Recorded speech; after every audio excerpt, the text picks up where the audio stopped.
Wow, a very cheerful news. That's what the news is. The dogs are already in the exchanges. I woke up this morning and I was hit by surprise.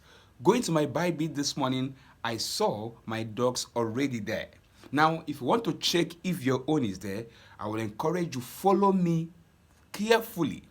I shall guide you on how to check your dog balance right away on your Bybit. Yes, for as many of you that use Bybit as your as your wallet, where you actually transferred your dogs. Follow me. I will teach you on how to check yours.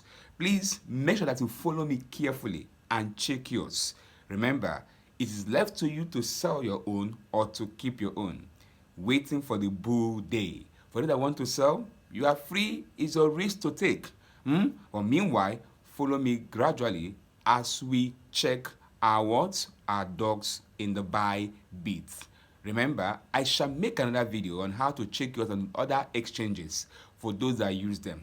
Let's go.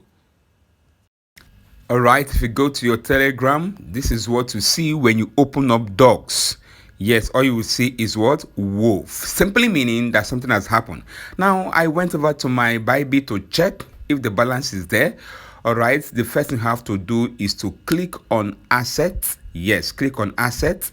Please don't click on funding. Click on unified trading. When you click on unified trading, click on this search button. Now, type in dogs. Okay, hope you have done that. Type in dogs. Once you have done that, can't you see your dogs will definitely do what? Appear. Now you can actually take a step further by clicking on dogs to see what will definitely do what? Appear.